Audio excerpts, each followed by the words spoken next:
All right, greetings, and this is April 6th, and welcome to lecture 4 here. The third one was the video you watched by Dr. Kessler.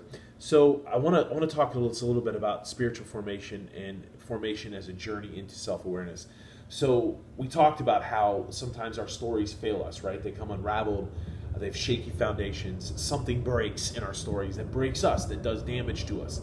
That does damage in creating a shadow side or an imposter where I can't see myself the way maybe God would see me, but I see myself only as damaged goods. And how we talked about the kinds of damage that does to us, the shame, the insecurity, the distrust, all of those different elements that we talked about in Lecture 2. I want to talk about how spiritual formation or formation is a movement into self-awareness. So I think we don't have to live trapped by the imposter and the shadow side. We can actually emerge from that and find a sense of healing and wholeness. But that's got to be an intentional journey. We don't just willy-nilly ourselves into this. It's an intentionality that requires certain practices and disciplines where we come to be more and more aware of ourselves so that we can avoid living out of the damage and attempt to live into that authentic swing. Remember what Bagger Vance said in that video? He said that everybody's got an authentic swing, but it's been buried amongst the would'ves, could'ves, and should'ves. And so some people even forget what their swing was like. And I think that's really important for us to recognize that formation is a process by which we become aware. Like we take this journey into awareness where we become more aware of who we are and the ways in which the shadow side and the imposter continues to sabotage our hopes, our dreams, our aspirations, and our relationships, and all of those things that could have us living out of the fullness for which we've been created. Formation is about healthy, meaningful flourishing in the stories that we inhabit. So in the stories that we've embraced, and for some of us that's the Christian story, for other stories we've talked about those as well, it means about flourishing within our story. So we live out wholeness within the stories that we've embraced as the stories that are the most meaningful and the ones that shape our lives in the most meaningful ways.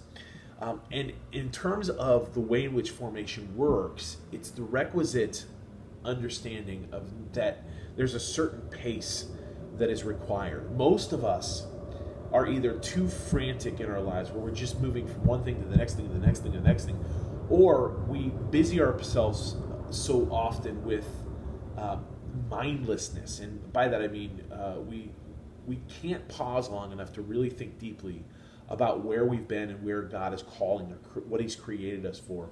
Because instead of taking that moment to really reflect, we move to TikTok. We move to some sort of something that is going to distract us. We binge watch something, and we never take the time that is necessary for the kind of awareness that is going to make us a better person to live into the fullness for which we've been created. And I use that language over and over again because I do believe that Jesus Christ has come that we each have full life. And whether you're a Christian or not, I believe there is a flourishing and a fullness for which you have been created.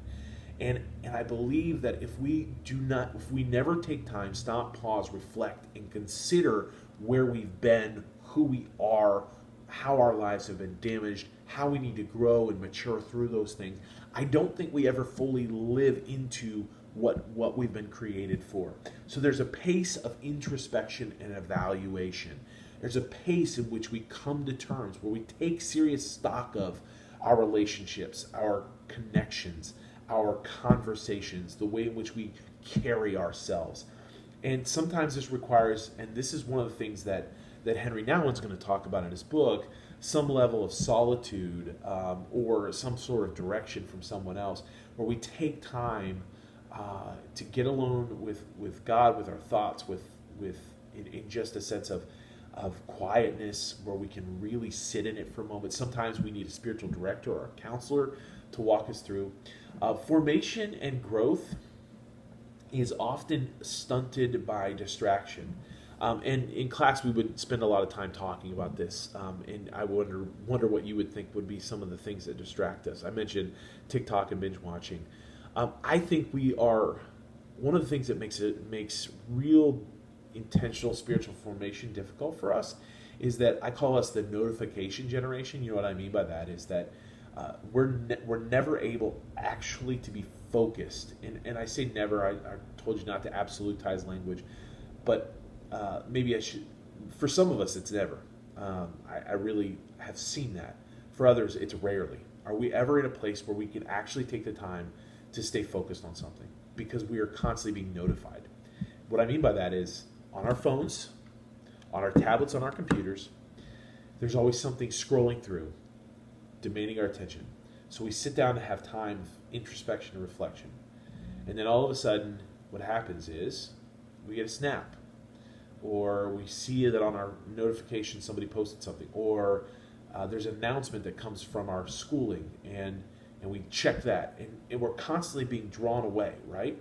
And we're not truly present in the moment, reflecting well.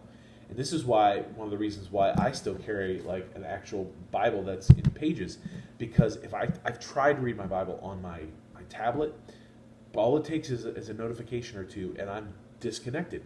Or maybe some of us were, if you know who you are, and I've done this myself, you're sitting down to have a really wonderful time of reflection with the Lord, and everything just seems like perfect. The outdoors is perfect. You've got your cup of coffee, you've got your Bible, or you've got your journal, or you've got the book that you're reading, and you take a picture and you post it, and you're like, getting some quiet time. And then the entire time you're doing quiet time, you're checking to see who's liked and who's commented on the very thing that you posted about doing the quiet time about. We are in a distracted notification culture. And I think that keeps us from really diving in and really orienting ourselves to the formative journey that should be a part of the intentional process for each and every one of us. The kinds of awareness that I'm encouraging you to take is one, to become self-aware. Am I aware of the impact that my stories have had on my life? That's one of the reasons why we do the 8 chapters. One of the reasons why I ask you in your first paper to identify the key stories that formed you. Am I aware of how these stories continue to shape and form who I am in the world in which I live in? Am I honest about my level of commitment to my story? So, for instance, do I take seriously the question about when I say that I'm a Christian? Do I ask myself, am I serious about that commitment? If I say that I want to be a successful person, am I really truly committed to that? Because there are habits and disciplines that a successful person has that if you're not willing to pay the price for, then you're probably not going to be successful. I tell people all the time, quit telling me you want to be successful if you're not willing to make sacrifices and have discipline. It's okay. You can settle into just being just getting by and living paycheck. I mean, if that's who you want to be, that's okay. Just be honest about it. If you want to be a truly successful person in your work, it's going to require certain degrees of sacrifice, disciplines.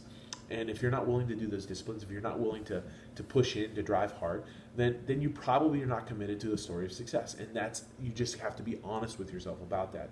Is my life fickle? Is my life a fickle movement between stories, or is it a story of resilience? Do I bounce between things? Am I easily drawn from one thing to the next because of the friends that I hang around? And I talk about being the difference between being a thermometer and a thermostat. A thermometer simply reflects the temperature in the room. And a lot of people that I meet are thermometers. They're going to be in whatever story those who are closest.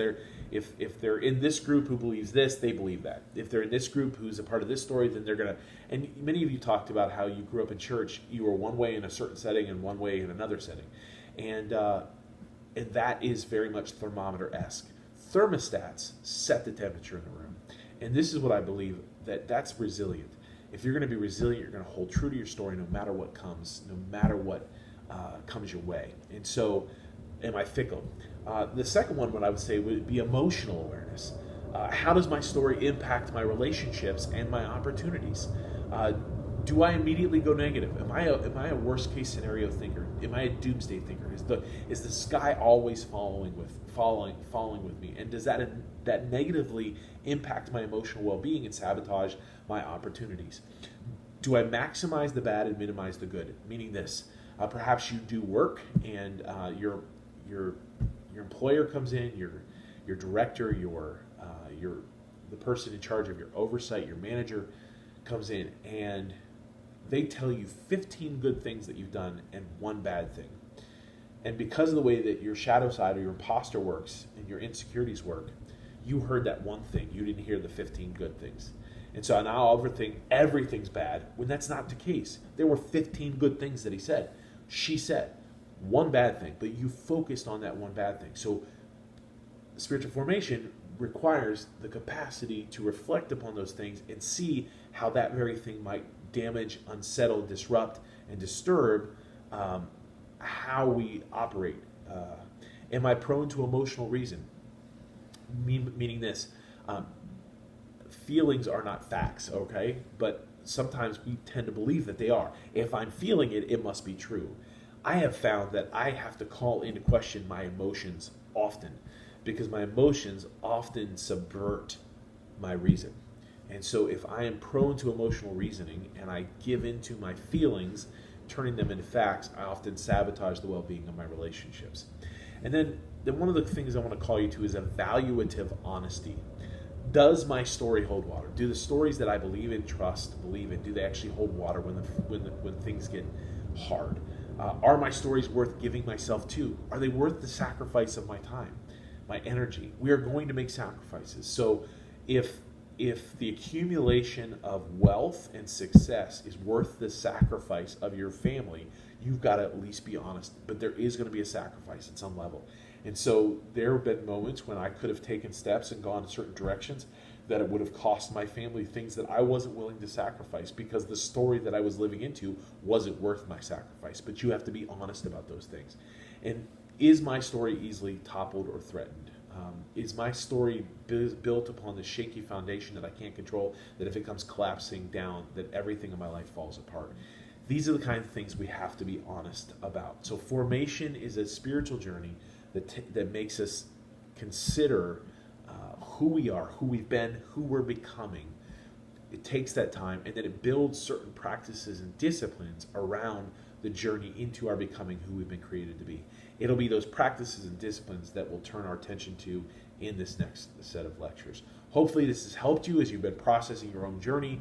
Today's lectures have been helpful for you in that. Look forward to talking to you again on Wednesday.